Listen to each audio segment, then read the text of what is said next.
Hello everyone and welcome to my channel. Watch my video and subscribe my channel. After Sheila provides Luna with a distressing update, Beth makes Hope feel guilty.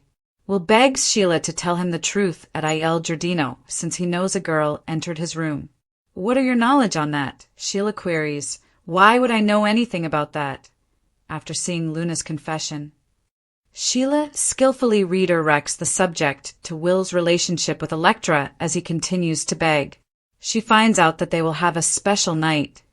After declaring his undying devotion to her, Will departs. Sheila will be the B&B crew. Lee tells Luna the truth. Luna looks at a photo of Will on her phone at Lee's house like a bunny boiler and thinks, soon Will. Very, very soon. Luna B&B. Lee calls Luna's obsession ridiculous after discovering her staring at Will's picture. In addition, he has a relationship with Electra Forrester. Luna is adamant that she needs a real woman. Lee tells her straight out that she has delusions. That boy will never allow her to be close to him after everything she has done. Luna smiles and flashes to the rape after her aunt/grandmother leaves, saying, "That's what you think, Grandma." Luna Lee B&B. There's a race for Hope. Liam informs his father at Bill's house that Ivy wants him back, but he lets her go without any problems. They discuss his commitment to reuniting his family with Hope. Bill cautions that he and Carter are in a hurry to the altar. At that precise moment, Carter, sounding more and more desperate, pressures Hope to wed him right away at Forrester. Let's marry immediately. Carter Hope B&B. Liam tells his father at Bill's house that he caused this mess by asking Hope to pardon Carter. He says he's going to go fetch Beth and jump on Hope because he doesn't want to be a flip-flopper anymore. Liam needs to pay attention. Here's the reason. Hope is clearly relieved at Forrester that Carter is only interested in setting up a date and not taking a trip to Vegas tonight. Carter's goal is to start this party. You want that too, don't you? He asks, with Hope giving him a silly smile. Hope stutters that they haven't had much time to appreciate being engaged and that there's a lot of work involved in wedding planning. Carter does not want to remain her husband for another day. More significant cast changes at B&B. Liam and Beth storm into the office just before they are about to kiss. Beth requests that her mother to get ice cream so that she and her father can play mini golf. The child, putting on a good front, claims that she misses being with her family. Only the three of them. The result is awkwardness. Beth Hope B&B. What is Sheila going to say?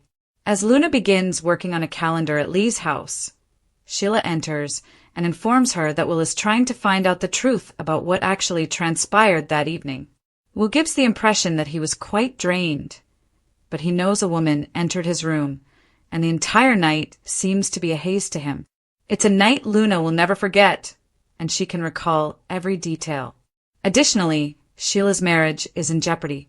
With Will and Electra, Sheila cautions that change is in the air. Luna is certain that she won't stay with him in the same manner.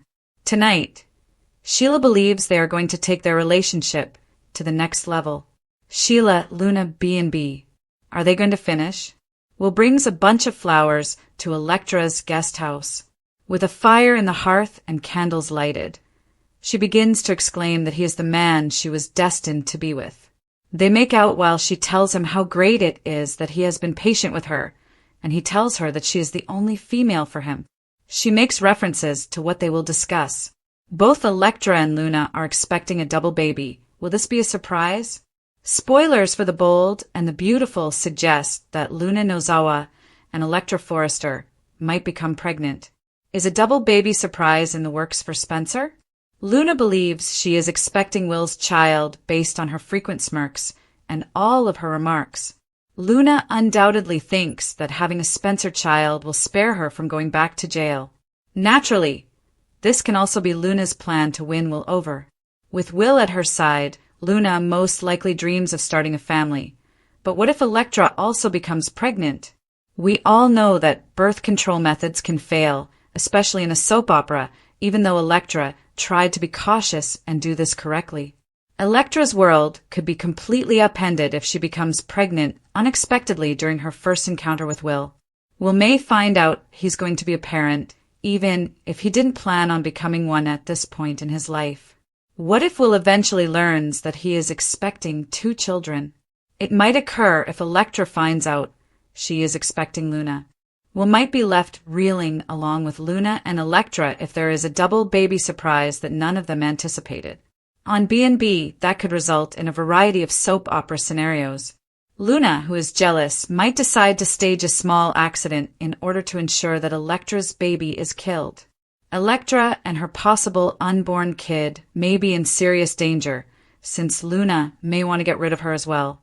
We should, of course, also take into account the chance that Luna is not actually pregnant by Will. If Luna goes to bed with Remy Price and becomes pregnant by him instead, she could still fool Will into believing she is carrying his child.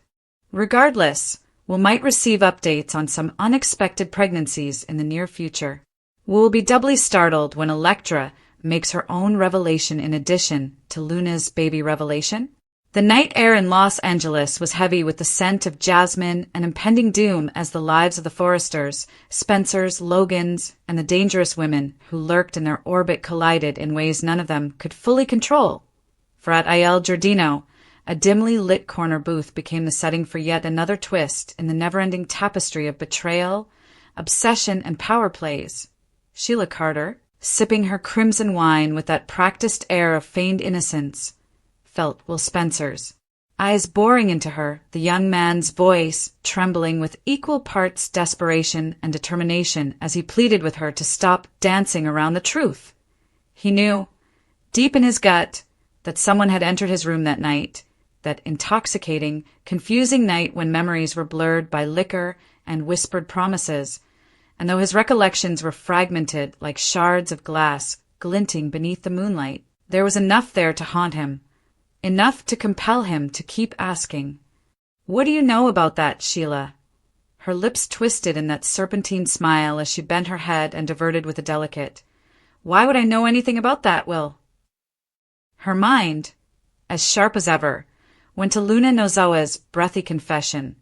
The night of the crime, and the unspoken lines crossed, Sheila's tone was a dangerous mix of condescension and curiosity that both disarmed and infuriated him. Sheila knew how to turn a conversation around like a seasoned puppeteer, and before long, she had completely changed the subject, asking him about Electra Forrester, the girl whose presence in his life was both a shield and a wedge. He learned with a flicker of amusement that Will had planned a special night for her, that his young heart had settled on one woman, at least outwardly, declaring his commitment with a stubborn fire before leaving Sheila alone with her dark thoughts. Meanwhile, at Lee Finnegan's minimalist yet oppressive home, Luna sat hunched over her phone like a predator in waiting, her eyes locked on a picture of Will Spencer with a fixation that verged on madness, whispering to herself in a chilling sing-song, "Soon, Will." Very, very soon, her mind spinning with fantasies of possession, control, and redemption wrapped in one, only to be snapped out of her reverie when Lee herself, stern and calculating, appeared in the doorway, catching the young woman in her obsessive trance, calling her behavior ridiculous, and shoving reality like a blade between Luna's ribs, reminding her that Will was with Electra, that he had moved on, that after all the damage she had caused, after the violations, the manipulations, the chaos she left in her wake, that boy would never, never let her near him again. But Luna, with that unnerving grin, her fingers curling around the edges of her phone, murmured under her breath as her aunt/grandmother stormed off, "That's what you think, Grandma," the words a dark promise that the past was not finished yet. And while that storm brewed in the Spencer mansion, Bill sat like a patriarch of steel and regret, listening to his son, Liam, recount Ivy's overtures and his own half-hearted rejection, their conversation laced with strategy and sorrow as Liam spoke of his renewed devotion to hope, his desire to rebuild the family he had shattered a dozen times before, while Bill, ever the strategist, warned him that time was slipping, that Carter Walton was already pushing hope to the altar, that this was a race and Liam was losing. Even as at Forrester Creations, Carter, all charm and simmering impatience, pressed Hope Logan with an almost feverish insistence to marry him now, not later, not after a season of deliberation, but immediately. "Let's get married right away," he urged, his hands reaching for hers, his voice heavy with the need to secure his claim, while Hope, forever the emblem of hesitant hearts, smiled that practiced, polite smile, and deflected with talk of planning, of moments, of savoring their engagement. But the universe had other plans, for the office door burst open, and there was Liam, flanked by Beth, their daughter with her innocent eyes and dangerous timing, chirping about ice cream and mini-golf and the longing for a family that was just the three of us. Her words an arrow to Hope's heart and a silent verdict in Carter's ears, awkwardness thick enough to slice with a blade and wile. Those delicate threads twisted. Sheila arrived once more at Lee's place, where Luna was staring at a calendar, counting days, plotting cycles, plotting fates, and Sheila, always the harbinger, delivered her warning.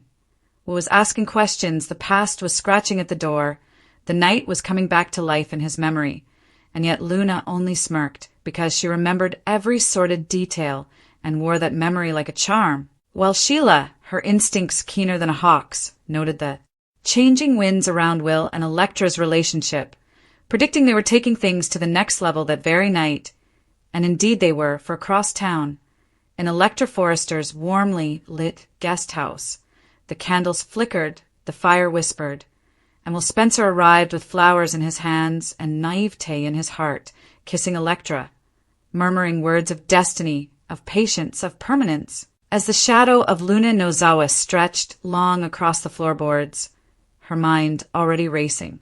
Ahead to what a Spencer baby could mean: salvation, leverage, immortality, a way to tether herself to the man she could not release, a way to avoid the cold iron bars of prison by presenting herself as the mother of his child, while Electra, despite her better judgment, despite her intentions to tread carefully, surrendered to the passion of the moment, neither of them considering how soap fates love to laugh at precautions, how birth control is but a suggestion in this world of dramatic consequence.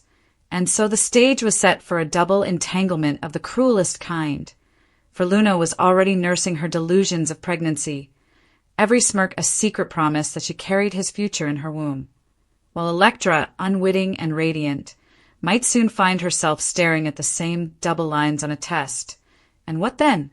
If we were confronted with two women, two betrayals, and two lives developing under their hearts, one marred by violence and obsession, the other by sincere but reckless love, what would he do? The possibilities unfurled like 1,000 poisonous petals. Luna scheming to cause accident, perhaps a tumble down the Forrester stairs, perhaps a spiked tea, to rid herself of Electra and her unborn rival. Electra, forced to fight not only for her own future, but for the life within her. Sheila, caught between her dark maternal instinct to protect Luna and her flickering desire to walk the path of redemption. Lee, tightening her grip, perhaps faking another death as she had with Finn, weaving yet another web of deception. Bill, enraged to see his son tangled in such filth, vowing revenge on anyone who threatened his heir's future, and Hope, ever the fulcrum, torn between Carter's solid, dependable love and the gravitational pull of Liam, the father of her child, whose daughter was now laying on the guilt with a precision that made even Brooke Logan raise a knowing brow from afar, because Beth was no fool. She knew what her plea would stir in her mother's chest, and as the night stretched on, as Electra's laughter mingled with Will's low murmurs, as Luna traced her reflection in the glass and whispered her future into the void, as Sheila lit another candle in the dark and wondered how many more lies she could balance before they toppled into the fire, the world of the bold and the beautiful turned once more on a knife's edge, each character a step away from ruin, revelation, or rebirth, and in the smoky distance one could almost hear the future crying, two babies, maybe none, maybe one born of truth and one of treachery, maybe both lost to the games their mothers played, maybe the birth of a war that would rip through the Spencers, Forresters, and Logans like a storm, leaving only the strongest, the most manipulative, and the most unapologetically bold to claim the spoils. However, As the fires of that night continued, the threads became more tangled because Luna Nozoa's obsession did not go away with the dawn, but instead grew hotter, like a fever under porcelain skin. Each hour that went by strengthened her resolve that Will Spencer was hers, that Electra Forrester was just a stand-in, a girl playing dress-up in a destiny that had already been written in Luna's mind with blood and secrets. When Sheila Carter returned to Lee Finnegan's house the following morning, she discovered Luna at the kitchen counter with a home pregnancy test box half hidden beneath a dish towel, her fingers drumming against the countertop in a rhythm that betrayed her anxious anticipation. Sheila, who was aware of the implications of such a prop, tilted her head with that knowing, predatory grace and asked softly, "Is that what I think it is?" To which Luna replied with a sly smile, "If it comes out the way I want it to, Will Spencer will never turn his back on me again." And Sheila, torn between her old instincts to manipulate and her new, fragile ambition to prove she had changed, felt her conscience war with her survival, for she knew the dangers of a false claim. She knew the wrath of the Spencer men when betrayed. She had lived it with Bill. She had tasted it with Finn. And yet something in her, some dark maternal tether to this broken girl, made her whisper, "You're playing with fire, Luna, and fire always burns the hand that holds it." But Luna only laughed a high, thin sound that echoed through the sterile halls of Lee's house, her mind already racing ahead to baby names and blackmail, to what a child could buy her: time, leverage, a bed in the Spencer mansion instead of a cell in a state prison. While across town, Electra Forrester awoke in the golden light of Will's arms, the scent of extinguished candles and promises lingering in the air, and for a fleeting moment she felt safe, chosen, unaware that her own future might be twisting in the same cruel direction, because, as soap fates often decree, the first time can be the one.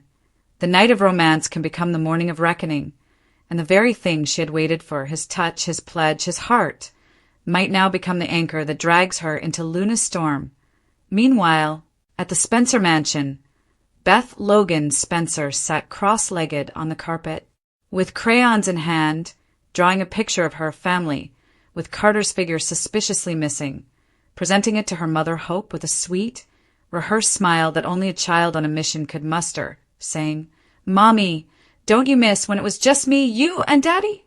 Each word a carefully placed stone on the path back to Liam, a path Bill had quietly cleared behind the scenes by whispering in Beth's ear about how much better life was when her parents were together, how Daddies and Mommies belonged in the same house, how Carter was a nice man, but not our man, and Hope, exhausted, torn between loyalty to Carter's stable, protective presence, and the gravitational pull of her shared history with Liam, found herself staring at the drawing longer than she intended, her fingers tracing the little crayon smiles, her heart aching with that dangerous mixture of nostalgia and guilt. And so when Liam appeared at the doorway, all earnest blue eyes and renewed determination, talking about ice cream parlors and mini golf courses like some golden retriever father reborn, she did not send him away, but followed, if only for Beth's sake, if only for one afternoon. But in the shadows of that decision lurked 1,000 consequences. Carter, watching from the mezzanine, his jaw tight as wire, knowing he was losing ground. Bill, smirking in his study, already calling in favors to make sure Liam's accidental encounters with Hope multiplied. Sheila, driving back to Il Giardino with a head full of schemes and a phone full of Luna's feverish texts. And Lee, ever the puppeteer of fates, finding Luna's discarded test hours later and realizing the girl might force her hand into yet another staged tragedy, another faked death, another headline designed to. By silence, because if Luna was truly pregnant, the leverage shifted, the stakes doubled, and the ghosts of her crimes would come clawing back into the light. And so the city breathed in that thick, melodramatic way it always does before a storm, waiting to see who would claim the truth first. Would it be blindsided by one pregnancy, two or none at all? Would the radiant Electra of first love become a martyr or a mother? Would Luna, who had a knife-sharp smile, go beyond obsession and start planning mishaps, miscarriages, or worse in order to get what she wanted? And where would Beth's naive manipulation take her? Back to the broken home she had imagined, or into an incomprehensible battle where the grown-ups in her immediate vicinity played for keeps with lives and legacies.